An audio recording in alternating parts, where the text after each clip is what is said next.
Halos malaglag daw ang panga ni na Peter, hindi niya tunay na pangalan, habang sinusuyod nilang isang kuweba sa Davao de Oro sa Mindanao. Sige ba? Coba. Ayo. Sa loob kasi ng madilim na yungib, ito ang kanilang namataan. Pati rin ang ulo mo. Balik waranda po. Kato iminti ko sa to. Isang napakabigat na bato na parang kakaiba. Nakalubog lang siya sa tubig, patabi ng dumadaloy na tubig sa loob ng kuweba. Gamit ang sanga ng puno, nagbayanihan sila para ito'y mailabas. Dalawa ang nagtulak, dalawang naghila. Oh, hinahinay lang. Ako din. Ang dalpisi. Guys. At nang kanila na raw itong nalinisan, Lahat kami na tulala. ang bato kasi parang isang napakalaking ngipin. Kumparar sa bagang ng tao, kulang pa yung 10. Anong klaseng ngipin to? Malaki. Baka sa dinosaur daw. Mayroon yung nagsabi na rhino fossil. Mapapangiti ba sina Peter sa kanilang nadiskubre? Ang pinaghihinalaan nilang bagang nasa 4 inches ang lapad. Sa dulo nito, may nakauslipang parang maliit na ngipin. Nakadikit ang mga ito sa isang pahabang bato na nasa 34 inches naman ang haba. Ang bigat umabot ng 55 kilos. Sing bigat ng isang sako ng bigas. Oktubre pa raw nitong nakaraang taon nung nakuha nila ang gahiganteng parang bagang. Dinala namin sa laboratory test para malaman ng resulta.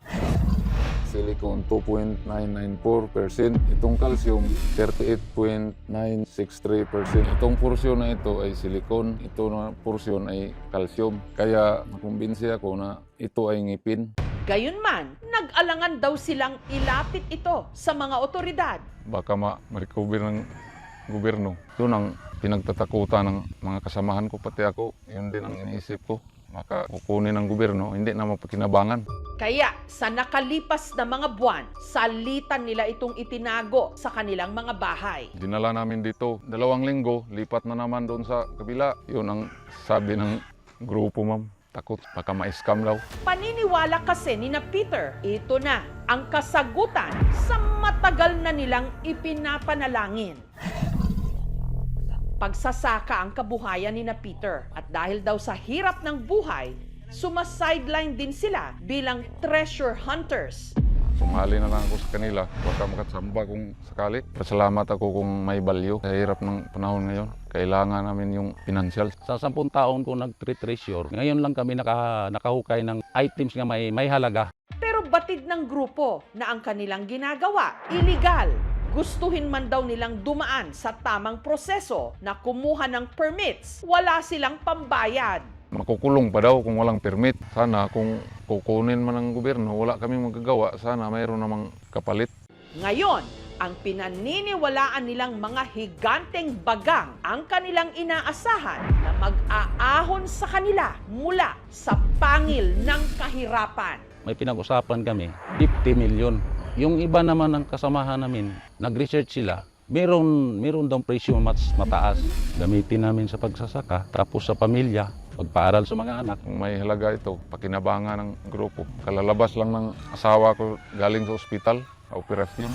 Hanggang naisipan nilang mag-email sa aming programa sa pag-asang malaman kung ano ba ang kanilang nakuha sa kuweba.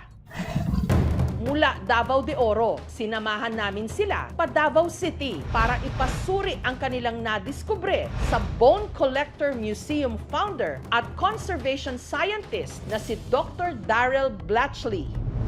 Naabi daw ng ngipon or fossil. Okay. Ining diri banda mo ni nakita. Nawagan Nawagan sa flashlight, sino man. Naabi niyo mo basig dinosaur, basig tao kay murag ngipon sa likod tapos na pagtuyo na kana yung Pangkilya. pakita manginana sulod sa langop sahay na murag ulo jud ng itsura sa tao or elepante. Pati rin ang ulo mo. Ayon kay Dr. Blatchley, ang nadiskubre ni na Peter, Beautiful piece in the Philippines. May value ba siya? susunod na. Davao de Oro. Sinamahan namin sila pa Davao City para ipasuri ang kanilang nadiskubre sa Bone Collector Museum founder at conservation scientist na si Dr. Daryl Blatchley. Naabi daw ng ngipon or fossil. Okay. Ining diri banda mo ni nakita. Naiwagan Natanong mo rago sino ngipin, man. oo. Naabi niyo mo basig dinosaur, basig tao kay murag ngipon sa likod tapos na pagtuyo kana yung mga Bangkilya. pakita manginana sulod sa langop sahay na murag ulo jud ng itsura sa tao or elepante. Ngayon lang kami nakahukay ng item may halaga. Sa hirap ng panahon ngayon, kailangan namin yung financial. Pati nagugulong. Ayon kay Dr. Blatchley, Oh, hinay lang. ang nadiskubre ni na Peter hindi bagang ng anumang sinaunang hayop, kundi isa stalagmite, klase ng minerals o mineral deposits na tumubo mula sa sahig ng kuweba sa loob ng napakahabang panahon. Kung ngipon, tapat na yung mga ugat niya, yung roots niya na abot dito sa ubos. Pero you're getting the same thing there as you are here. So it's a beautiful piece, pero it's a limestone calcite mixture ng gikan sa mga langob. There's been no dinosaur fossils found yet in the Philippines. They have found extinct rhinos. There's been megalodon shark's teeth found, pero walang dinosaur. May value ba siya? Unfortunately, walang value. Because, number one, kung protected, bawal ipagguha gikan sa langob, just by having it is already illegal. Meaning, nabungkag nimo ng langob. Wala tayong magagawa. Dismayado mo. Kasi kala namin mo, kinabangan. Cave systems in the Philippines are protected by the DNR. If you go in and you break pieces off to use them for souvenirs or whatever, you're destroying a natural history, beautiful piece in the Philippines.